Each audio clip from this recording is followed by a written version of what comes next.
Good morning, students. Welcome to class. I am Rajni, science teacher in DAV Police Public School, Kethal.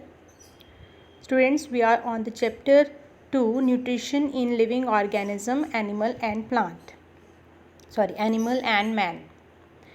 And we have studied the digestion process in human being. The digestion process in human being start with the mouth. Then from the buccal cavity, the food passes into the food pipe. From the food pipe, the food goes into the stomach, and from stomach, it stay for 2 3 hours, and then it moves to the small intestine, and the complete digestion process occur in small intestine because of the digestive juices. Because of the digestive juices of the liver, pancreas and small intestine, the complete digestion take place in small intestine. The small intestine use the bile juice, pancreatic juice, intestinal juice to complete the process of digestion of food in itself. Here the carbohydrate जो है उसकी simplest form होती है glucose. Carbohydrate जो है वो अपनी simplest form glucose में चेंज हो जाता है. Protein broken down to amino acid, protein जो है वो अपनी सिंपलेस्ट फॉर्म एमिनो एसिड में चेंज हो जाता है. And fat is broken down into fatty acid and glycerol, और फैट जो है वो अपनी सिंपलेस्ट फॉर्म फैटी एसिड और ग्लिसरॉल में चेंज हो जाता है. तो ये हमारा डाइजेशन का प्रोसेस जो है ये कंप्लीट हुआ था. अब जब खाना डाइजेस्ट हो जाता है तो वो डाइजेस्टेड फूड हमारे ब्लड में कैसे जाता है, हमें एनर्जी कैसे देता है, उसका एब्जॉर्प्शन होता है. एब्जॉर्प्शन कहाँ पे होता है? एब्जॉर्प्शन भी स्मॉल इंटेस्टाइन के अंदर ही होता है. एब्जॉर्प्शन स्मॉल इंटेस्टाइन के अंदर कैसे होता है? जो स्मॉल इंटेस्टाइन है वो एक ट्यूब लाइक स्ट्रक्चर है, ट्यूब. मगर उस ट्यूब के अंदर ये आपको दिख रही है ना, ये फिंगर लाइक प्रोजेक्शन, उस ट्यूब के अंदर ये फिंगर लाइक प्रोजेक्शन होती है. इस फिंगर लाइक प्रोजेक्शन के अंदर ये ब्लड वेसल्स जा रही हैं. इस फिंगर लाइक प्रोजेक्शन के अंदर ब्लड वेसल्स होती हैं. तो इन फिंगर लाइक प्रोजेक्शन को बोलते हैं विलाई. ये हमारी होती हैं विलाई. ये जो विलाई हैं ये एब्जॉर्ब करती हैं. पहले तो इन्होंने सरफेस एरिया बड़ा कर दिया.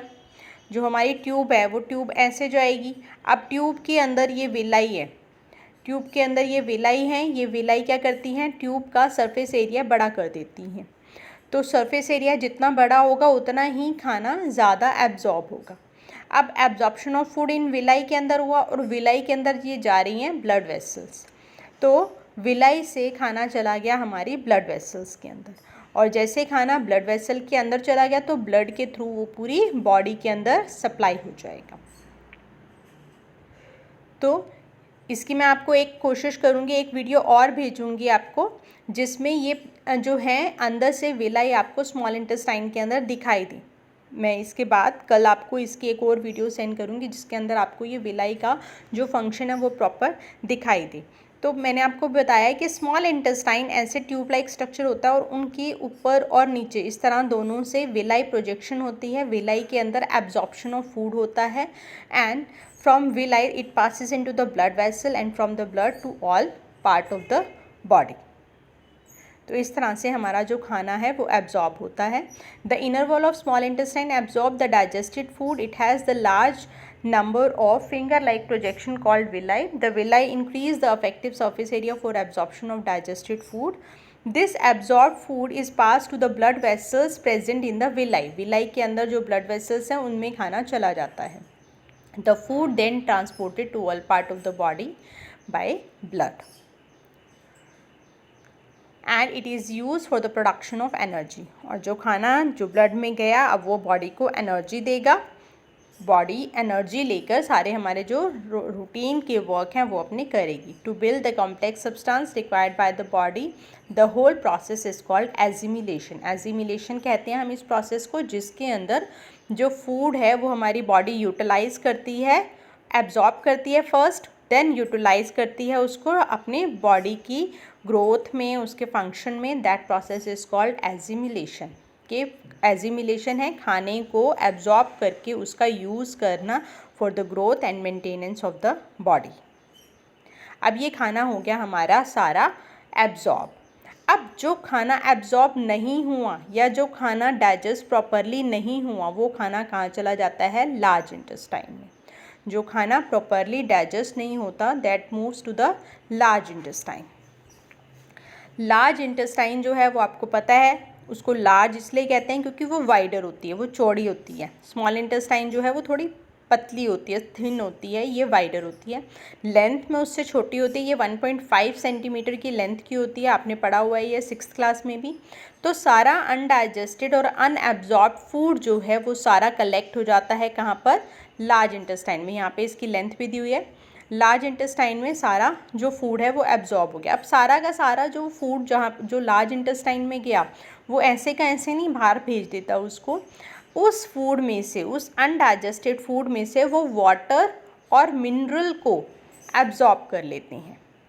लार्ज इंटेस्टाइन में एब्जॉर्प्शन होता है वाटर और मिनरल का। खाने का प्रॉपर एब्जॉर्प्शन देखो है आपका स्मॉल इंटेस्टाइन के अंदर होता है, स्मॉल इंटेस्टाइन में एब्जॉर्प्शन होता है, मगर वाटर और मिनरल का एब्जॉर्प्शन होता है लार्ज इंटेस्टाइन।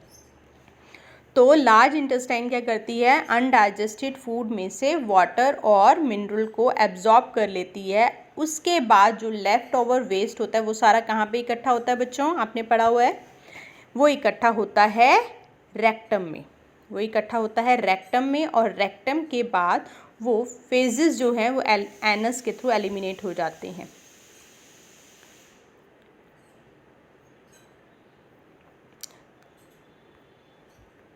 तो ये हमारा जो है यहाँ पर डाइजेशन का प्रोसेस कंप्लीट हो जाता है कि हमारा जो अनडाइजेस्टेड वेस्ट है वो एनस के थ्रू बाहर निकल गया। डाइजेस्टेड तो आपको पता है, डाइजेस्टेड फूड तो एब्जॉर्ब हो गया यहाँ पर स्मॉल इंटेस्टाइन में, अब जो अनडाइजेस्टेड था वो सारा बाहर निकल गया। तो इस तरह से हमारा ये ह्यूमन में डाइजेशन का प्रोसेस जो है वो कंप्लीट हो जाता है। इसके बाद अब ह्यूमन में डाइजेशन के प्रोसेस कंप्लीट होने के बाद हम पढ़ते हैं एनिमल्स में। एनिमल्स में डाइजेशन, एनिमल्स में हम जो डाइजेशन पढ़ते हैं वो हम स्पेशल टाइप ऑफ एनिमल पढ़ रहे हैं। हम पढ़ रहे हैं nutrition in curd chewing animal और हर्बीवोर्स। कर्ड चूइंग एनिमल आपने 3rd क्लास में पढ़ा होगा कि कर्ड क्या होता है और कर्ड चूइंग एनिमल्स क्या होते हैं।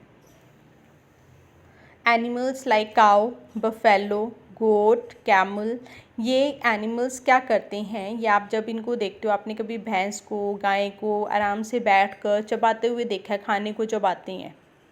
तो ये एनिमल्स क्या करते हैं, ये पहले सारा फूड जो है वो निगल लेते हैं। जो खाना ये खाते हैं उनको हल्का सा चबा के वो सारा खाना निगल लेते हैं। और जब ये खाना निगल लेते हैं तो इनके एक स्पेशल एक बॉडी का पार्ट होता है दैट इज़ कॉल्ड र्यूमन, वहाँ पे सारा ये कलेक्ट हो जाता है, वहाँ पे थोड़ा सा डाइजेस्ट होता है। फिर उस खाने को ये वापस मुंह में लेके आते हैं, तब उसको हम कहते हैं कर्ड, तब उस खाने को हम कहते हैं कर्ड। तो फिर उस कर्ड को ये आराम से बैठ के च्यू करते हैं, तो इसलिए हम इनको कहते हैं कर्ड च्यूइंग एनिमल। तो कर्ड च्यूइंग एनिमल जो है वो हर्बीवोरस होते हैं, वो हर्ब्स खाते हैं, इसलिए इनका एक और नाम भी दिया हुआ है इनको, र्यूमिनेंट्स। ये र्यूमिनेंट्स नाम क्यों दिया हुआ है ये हम आगे पढ़ेंगे। Curd chewing animals are called ruminants. Curd chewing animals को हम र्यूमिनेंट्स कहते हैं क्योंकि इनके सबसे स्टमक का बड़ा पार्ट होता है र्यूमन। इनके स्टमक का सबसे बड़ा पार्ट र्यूमन होता है, इसलिए हम इनको र्यूमिनेंट्स कहते हैं। एग्जाम्पल है cow, buffalo, giraffe, bear. They have the largest part of the stomach called rumen. तो जब ये अपना खाना लेते हैं तो खाने को निगल लेते हैं और सारा खाना कहाँ कलेक्ट हो जाता है, पहले वो र्यूमन में इकट्ठा हो जाता है।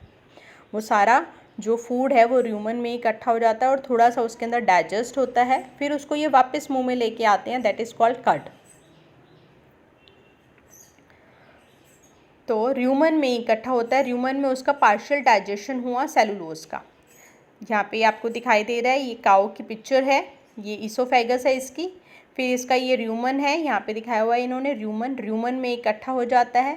र्यूमन में जब फूड इकट्ठा होता है तो वहाँ पे उसका पार्शियल डाइजेशन हो जाता है सेलुलोज का। जो आपको पता है हर्बीवोर्स जो प्लांट्स हैं ये सारे सेलुलोज के बने होते हैं, हर्ब्स जो हैं ये सारी सेलुलोज की बने होते हैं, तो वहाँ पे सेलुलोज का थोड़ा सा डाइजेशन होता है। Then the ruminants later on bring this curd back to their mouth, ये वापस अपने मुंह में लेके गए एंड चू इट थ्रूली, और उसको अच्छे से डाइजेस्ट खाते गए, आराम से उसको चबाते गए, जिसको जुगाली करना भी कहते हैं, आपने सुना होगा, जुगाली करते हैं फिर उसके बाद आराम से, ठीक है। तो that process is called rumination, ये एक प्रॉपर डेफिनेशन बनती है आपकी रूमिनेशन की। द रूमिनेंट्स क्या है, एनिमल हैं, ruminants these are the herbivorous animal, ruminants animal को कहते हैं। They later on bring the curd back to their mouth, जो कर्ड वो निगल गए थे खाना, उसको वापस वो अपने माउथ में लेके आए, एंड चू इट थ्रूली, और उसको फिर आराम से उन्होंने चू किया, that process is called rumination. What is rumination? The ruminant bring back the curd to their mouth and chew it thoroughly. That is called rumination. अब the through chewing of the food in rumination help to break down the rich cellulose content of the plant material. जो इन्होंने आराम से बैठ के chew किया वो किस लिए किया, ताकि जो उन्होंने प्लांट मटेरियल खाया है वो सेलुलोज का बना है, वो अच्छे से उसको ब्रेक डाउन कर सकें। अगर अच्छे से उसका ब्रेक डाउन होगा तभी वो ईजिली डाइजेस्ट होगा, तभी वो इजीली डाइजेस्ट होगा। अब इसके बाद ये र्यूमन के बाद स्मॉल इंटेस्टाइन और लार्ज इंटेस्टाइन के बीच में ये पार्ट दिख रहा है आपको, सीकम, ये सीकम है, यहाँ पर बहुत सारे बैक्टीरिया प्रेजेंट होते हैं। इसके बाद ये खाना जो है ये र्यूमिनेशन के बाद चला जाता है सीकम के अंदर। सीकम ये स्पेशियस बैग है in between small intestine and large intestine, ये स्मॉल इंटेस्टाइन है ये सारी, और ये लार्ज इंटेस्टाइन है, इसके बीच में ये है सीकम। सीकम ये जो है ये बैग लाइक स्ट्रक्चर है, इसके अंदर बहुत सारे बैक्टीरिया होते हैं जो कंप्लीट सेलुलोज डाइजेशन में हेल्प करते हैं। Ruminant also have the spacious bag-like structure between the small intestine and the large intestine. This is called cecum. The bacteria present in the cecum help in further digestion of cellulose of the food. ये जो bacteria present हैं caecum के अंदर ये complete digestion में help करती हैं। ये जो बैक्टीरिया हैं ये ह्यूमन सिस्टम में नहीं प्रेजेंट होते, हम तभी सेलुलोज, हम घास फूस नहीं खा सकते ज़्यादा, उनको डाइजेस्ट नहीं कर पाते। क्यों नहीं कर पाते? क्योंकि हमारे जो बॉडी है उसके अंदर वो बैक्टीरिया नहीं है जो इन एनिमल्स की बॉडी में होते हैं, तो इसीलिए ये सेलुलोज घास फूस खा सकते हैं, हम लोग नहीं खा सकते, हमारी बॉडी उसको डाइजेस्ट नहीं करती। It is interesting to note that here all such bacteria are not present in human body, human being therefore can not digest the cellulose and the roughage helps in the bowel movement of the human body. इसीलिए जो हम roughage खाते हैं, आपने पढ़ा है, वो undigested fabric होता है हमारी बॉडी के अंदर जो बॉल मूवमेंट में हेल्प करता है। तो ये था हमारा द न्यूट्रिशन इन रूमिनेंट्स। जो रूमिनेंट्स हैं उनके अंदर न्यूट्रिशन, एब्जॉर्प्शन और डाइजेशन किस तरह से होता है। नेक्स्ट आ जाता है हमारा न्यूट्रिशन इन एमीबा। ये बच्चों एमीबा है, ये एमीबा है। एमीबा की कोई पर्टिकुलर शेप नहीं होती, आप देख रहे हो इसमें इसकी शेप अलग है, इसमें इसकी शेप अलग है, यहाँ पे इसकी शेप अलग है, यहाँ पे इसकी शेप अलग है, यहाँ पे अलग है। तो अमीबा की कोई पर्टिकुलर शेप नहीं होती है। मैं आपको इसकी स्लाइड जो है वो माइक्रोस्कोप पे आपको दिखाऊंगी। अमीबा की कोई पर्टिकुलर शेप नहीं होती, अमीबा किसी भी शेप में रहता है। ये माइक्रोस्कोपिक ऑर्गेनिज्म है, इसको आप आँखों से नहीं देख सकते हो। तो ये जो है आपको पॉन्ड्स वगैरह में इजीली मतलब मिलता है, मगर आपको दिखाई नहीं देता क्योंकि माइक्रोस्कोपिक है, ये माइक्रोस्कोप से ही दिखाई देता है। तो एमीबा जो है इसके अंदर ये यूनिसेलुलर ऑर्गेनिज्म है, एक सेल का बना होता है, ये एक सेल है, इसका सेल के अंदर ये न्यूक्लियस है। अब जब इसको खाना लेना होता है तो ये क्या करता है, ये जो इसकी प्रोजेक्शंस हैं ये किसी भी एंगल में निकलती हैं, तभी इसकी कोई बॉडी फिक्स नहीं होती।